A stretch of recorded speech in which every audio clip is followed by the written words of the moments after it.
Save big during Labor Day at Lowe's. Get up to 40% off select major appliances. Plus, buy more to get up to an additional 20% off. Shop even more savings with 3 Stay Green 1 cubic foot vegetable and flower garden soil bags for $10. This Labor Day, take care of your home for less at Lowe's. We help, you save.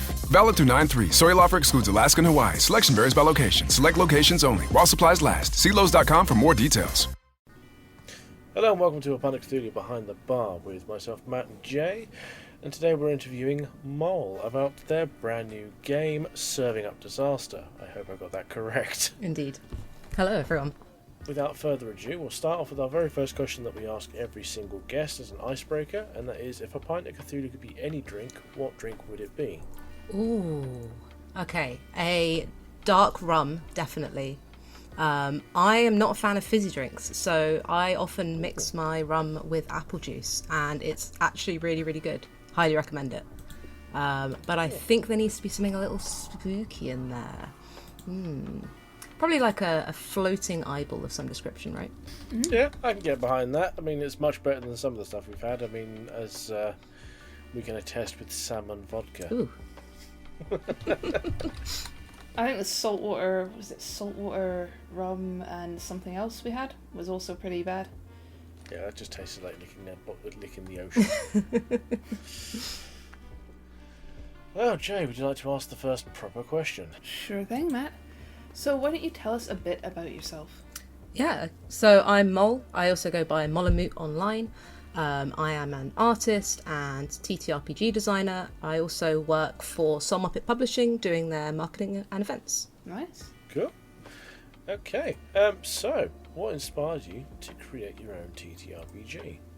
So I've been creating TTRPG adjacent content for a little while now. And like I said, I've been working with Soul Muppet Publishing, who create a range of RPGs. So I've kind of been in that space for a few years. Specifically for Serving Up Disaster, it is from my obsession, I'll be honest, with Kitchen Nightmares. I have watched far too many episodes of it, far too many times, and kind of realised that the structure is the same every time, and that would work perfectly for an RPG, so just why not try it? Yeah, why not? I mean, I don't think anyone's actually tried that before, have they? Not that I know of. Seems to be a Unique concept. I think there are restaurant ones, but not to the point of following Kitchen Nightmares, so Yeah, fair play. There's definitely RPGs that have like covered cooking mechanics or maybe playing in a restaurant or with kind of like food. But specifically for Kitchen Nightmares, I don't think anyone's done that yet. Yeah. So tell us a bit about your game, how it runs, how it plays. So Serving Up Disasters is based on the Brindlewood Bay system by Jason Cordova. If you are familiar with that, you'll know immediately what I'm talking about. If not, it is a murder mystery game, Brindlewood Bay is. So you are throughout the session uncovering clues, going through the adventure, finding out what's happened. But instead of a standard mystery game where you kind of have to find the correct answer, Brindlewood Bay leaves it open to the players. You gather these clues, you decide what you think has happened, and if you can utilise the clues to tell you, to give the answer, you can make a roll and potentially succeed. And you might be thinking, how on earth have you taken a mystery game and turned it into a game that is inspired by Kitchen Nightmares? Because throughout the session, you are finding the problems with the restaurant. You are finding out what's gone wrong, where all the failures are. And at the end, you come together for the relaunch night. You describe how you've solved these problems, either through kind of changing your character's perception or renovating the restaurant or getting some new equipment. And you're going to make a roll and see if your restaurant survives.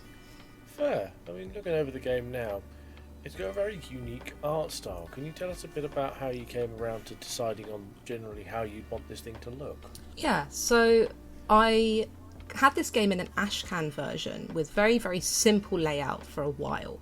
but I knew that I wanted to take inspiration from menu design or maybe like a recipe book to kind of like link that unique kind of cooking element.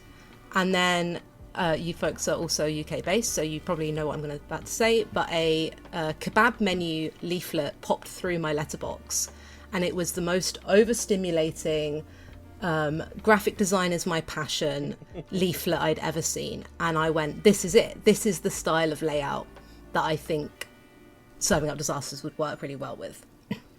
I began sort of messing around with some menu templates, adjusting things, changing them a little bit, trying also to bring in the quite American diner style, because Kitchen Nightmares traditionally is set in the US, or at least the version I'm pulling from. And so I knew I really wanted to hit those vibes. It probably isn't as overstimulating as that original menu that came through my letterbox, purely because I think that would be a pain to read. I still wanted it to be usable at a table while also being interesting. So every page, or every kind of section at least, is following a different vibe and a different kind of like layout style, so that as you're flicking through, you feel like you're going through these chaotic kitchens and seeing the different styles that you can find. Do you still have the kebab menu? You know what? I literally found it the other day, and I could probably find it, and I'll send you a picture of it. Nice. Did you actually order from it? You know what? I probably should at this point. When I get the funding from Kickstarter, I will be ordering myself a kebab. Hey, why not? Why not? Giving it back a little. Exactly. So, it seems like the game's probably pretty different mechanically from your typical TTRPG. The standard initiative, combat, investigation roles, that kind of thing. Can you tell us a bit about the core mechanics of the game? Yeah, so there is no kind of, like you said, initiative roles or combat mechanics in this game, because it is inspired by a mystery solving game. As you're going through, you are kind of uncovering the problems that are occurring in this restaurant.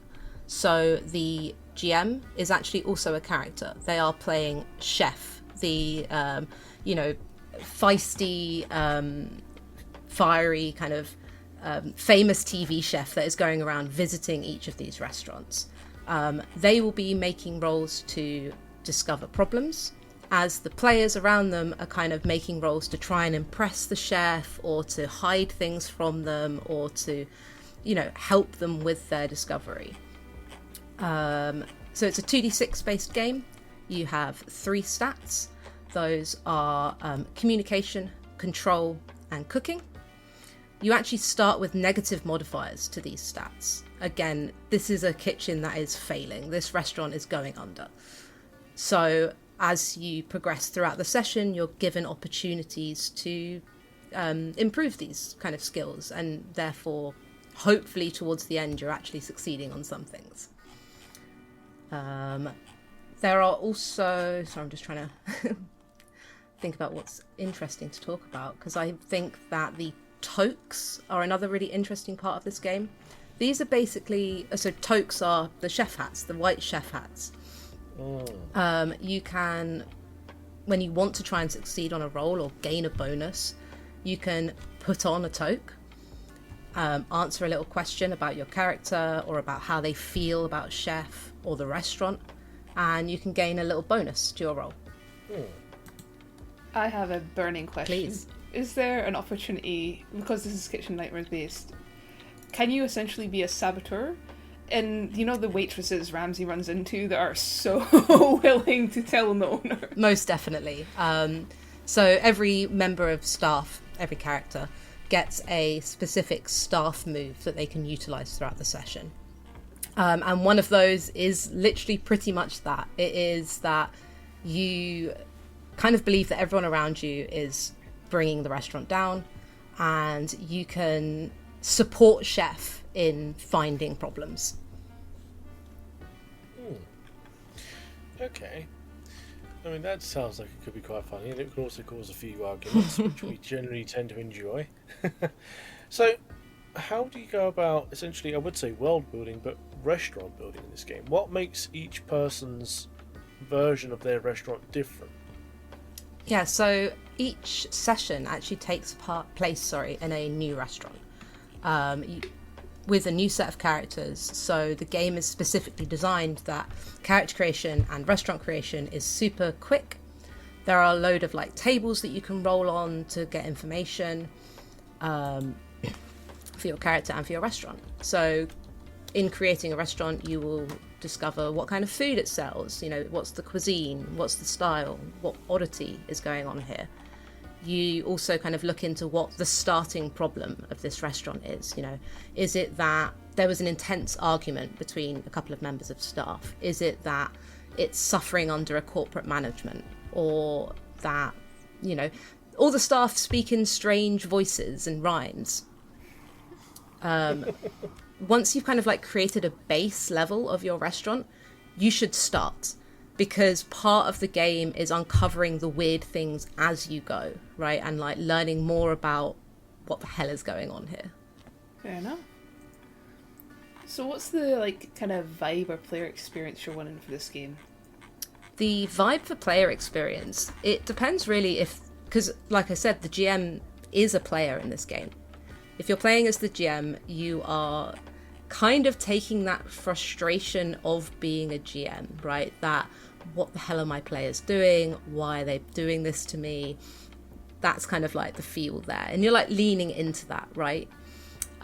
For players, you are given the chance to play these quite aggravating, quite ridiculous characters that over the course of the session you want to let them improve. So you're kind of not constantly going to be, oh well, my character's really moody and grumpy, so they wouldn't do that. You might start that way, but over the course of the session, the more you change and the more you adapt, you're going to be given bonuses for that. So yeah, I think the vibe is annoy each other, but in a fun way. Oh. Okay. So when you were developing this, what kind of challenges have you come up against whilst developing the game itself? So for me, weirdly, like mechanics aren't my strong suit. I kind of immediately had the vibe and the way that each session works and the rough idea of how I wanted things to work. But actually sitting down and turning things into abilities that people can use that feel balanced, but not, you know, not getting too bogged down by balance as well. So yeah, kind of sitting down and actually structuring out how things are written was a bit of a challenge for me. Luckily, again, I'm surrounded by a load of great communities. My partner is another TTRPG writer. I'm part of a load of Discords that like kind of gave me support and feedback, and I found that really, really useful. Nice. As a kind of the opposite to that, what was the best and most fun part of making the game? Doing the design and the layout. Once I got started and sat down and knew what I was going for, it just sort of happened. Being able to switch the layout over each section and like experiment with different menu designs and add a load of kind of gross ketchup stains to some of the pages or whatever, that was really fun to me. Also just selecting commercial free art was really fun. I actually built this whole project in Canva, which is not something I would recommend to 99% of designers. It worked for this project because I was basing it off menu layouts and because each sort of page is different. And I had an absolute whale of a time going through the kind of wild selection of little food characters that exist and just like picking and choosing them. Fair enough. Whilst you were developing this, what kind of things had to be put on the cutting room floor? So were there any particular like gems that you wanted to keep that you couldn't quite flesh out, or just didn't have the space for? Yeah, so early in design, I really wanted to, for when you generate your restaurant, you kind of decide where the restaurant is. And something I was considering doing was literally having a map of the US that you would like roll your dice onto, and where the dice landed is where your restaurant was. That was something that didn't make the final cut. Another thing that I really wanted to do was utilize stock art of various fridges. So like various refrigerators, and again have people kind of roll onto a hex grid that was laid over the top of it to generate what was in the restaurant's kitchen and what kind of food they made. I just couldn't quite get it to work the way I wanted, and it's a shame because I think it's a great idea, but it just was so much easier to make a set of tables. Sounds like a fun way to do it, though. Yeah. So, what plans, if any, do you have for expansions or different editions or versions of the game, or new projects? Yeah, so this game is currently crowdfunding on Kickstarter, and I've actually managed to hit a couple of stretch goals that have unlocked some expansions already. For example, there is a sort of spin-on Kitchen Nightmares that has come out recently called Gordon Ramsay's Secret Service, where he is honestly breaking and entering into some restaurants, but let in by a secret insider. And, you know, it's all got a load of spy equipment. He goes in with the black light and he goes in with the long cameras and explores all the places that he shouldn't. So that's something I'm already going to be creating. I think in the future, I'd like to do a similar twist with Hotel Hell, which is, again, another Gordon Ramsay show where he explores basically gross hotels and stays for a night. And I think that would be really, really fun. I think also just in general, the idea of turning reality TV shows that follow the same structure each episode with a slight twist with new characters is something I'd really like to continue exploring in RPGs. I don't think it's been done much before, and I think it would be a great little thing to explore. Add-on question to that: would you ever consider a Diners, Drive-ins, and Dives version? Ooh, I don't think I know that. What was that? Diners. Guy Fieri's. Ooh. Yeah. I will definitely have a look-see at that, because that would be great as well.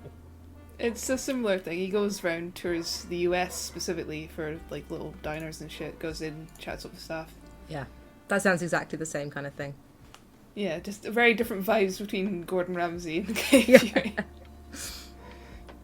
Good cop, bad cop. 100%. So, how long has this been in playtesting and production for? I mean, what kind of feedback have you got from playtesting originally, and how's that influenced what it's become? Yeah, so the Ashcan version has been out on itch for, I think it's about a year, just over a year. I've done a couple of playtests with my friends, not with strangers yet. I'm a little bit of a nervous GM, so it's nicer to do it amongst people I know. It definitely helped me, as I spoke about earlier, like solidify down the mechanics and specific abilities that each character gets. It was nice to be able to say, okay, does this actually work in play? If not, how should I change it? Is it overpowered, underpowered? Is it fun that it's a bit overpowered? But yeah, because the game is inspired by a pre-existing system, I didn't specifically need to playtest that too much. But because I've made some twists on it, that's the bit that I needed to work out. Can you share any memorable moments or stories from playtests? Anything that went crazy? We, in one of the early playtests, it was just myself and two other people, and they created a awful combination of ingredients of pierogies, which is sort of like a Polish dumpling, but then mixed it with a prawn cocktail. Oh. Yeah, it was horrific. And, you know, they were playing as kind of two ex-partners that still owned the restaurant together and were, you know, constantly going back and forth about what the restaurant should be, kind of sabotaging each other.